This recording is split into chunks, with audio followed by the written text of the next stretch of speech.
Man, he's got a lifetime experience with horses. He's a fascinating fellow.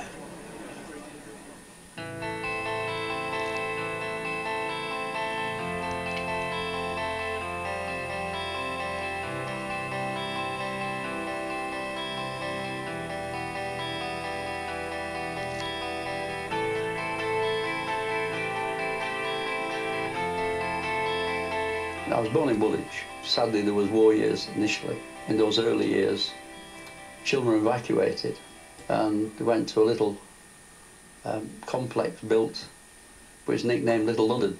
It was near the Woolwich Arsenal. It was a place called Bent Lane, Leyland in Lancashire, where they all moved. And of course, it was on the building site then, and I suppose that was my introduction to the building, because as a youngster we was playing all the sand down the street and that was it. So there I've arrived in Lancashire with a Cockney accent, to which I was to drop very quickly, I tell you, because otherwise you wouldn't survive. I think I'm right in saying that you started your first independent business with just £12. £12, yeah. I worked day and night. Built my first house in, I think it was 58, 59. And what happened to that business ultimately? I kept selling them. They become interesting to others. And as I can't count very well, I can't tell you how much I kept making. So, but they kept getting better. So I kept building and selling. And one day, as you know, I bought Pontins and then sold that. I think I'm right in saying Fred Pontin had a lot to do with getting you into racing.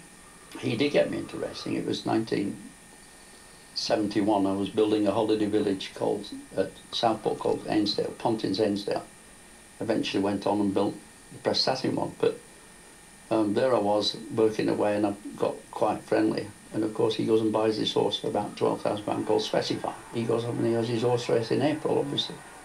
He goes and wins it. He said, "You'll never have one. Never have a national winner, even. Never get a cup like this, never a national winner."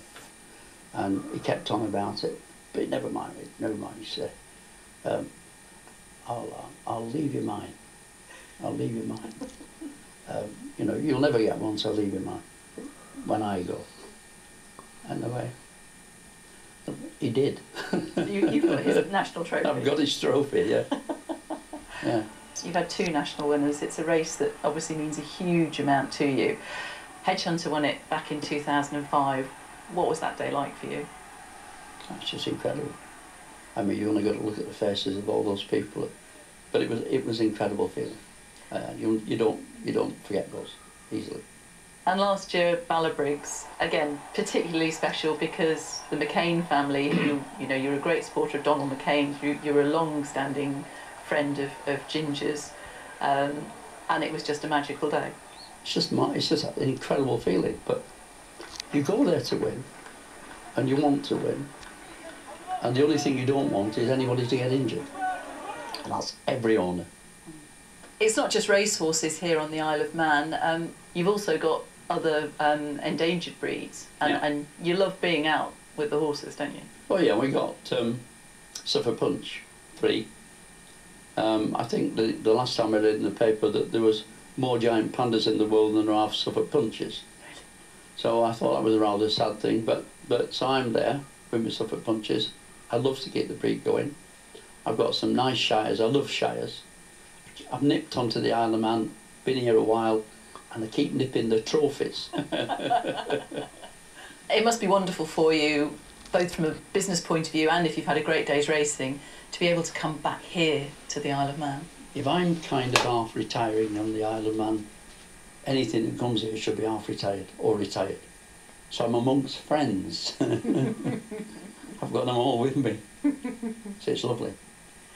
You also have a stud over in Ireland, but how does the setup between Ireland and the Isle of Man and Gledhodd in Lancashire work? We have a very nice nursery, you might call it, 300-acre site in Kanturk, in North Cork. We jump from there to Gledhill, where Gledhill itself educates them. The second stage of their life is the second part. So they've gone from the nursery to the infant and junior school with Mick Marr, and that's where they develop from that point. And then they leave him at the right time to the recommended trainer. All your horses go to different trainers depending on the geographical location.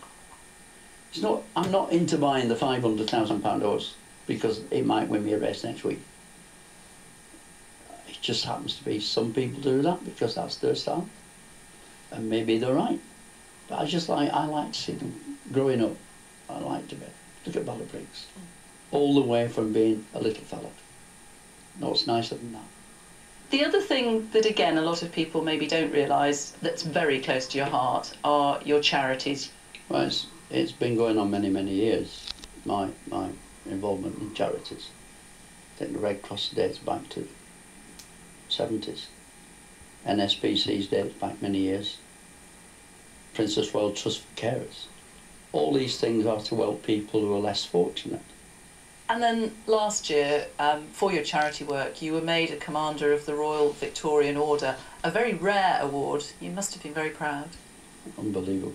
Yeah, that's the icing on the cake. It's rare in the sense that it came out of the blue. It was something that you know, when you look through the columns and columns and columns of people receiving rightfully many, you know, all these many MBEs, OBEs and CBEs and everything. And there's a little column up there with about 6 or 7 names up there of people from the Queen. Oh, one of them. Unbelievable. It was lovely.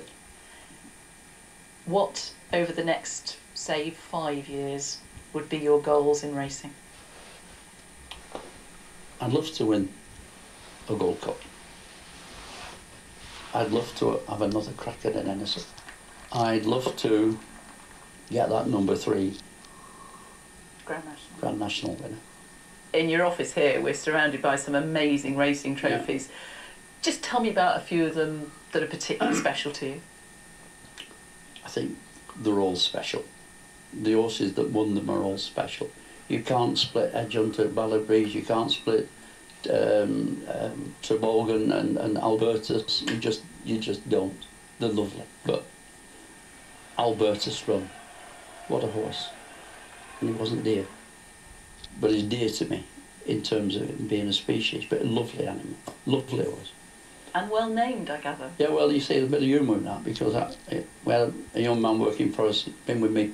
He retired in November after 36 years, called Albert Johnson.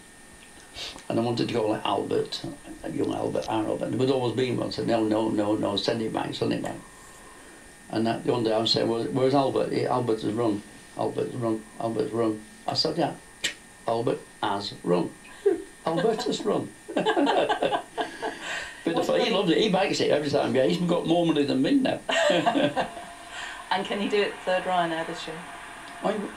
He's going there with the intentions of doing it. Yeah. John Joe's taking it gently with him because he's put a lot of effort. He puts everything into his running, as you've seen. And is he another one that will then get a lovely retirement over here on the island? Oh, definitely. Him and McCoy together. Imagine it.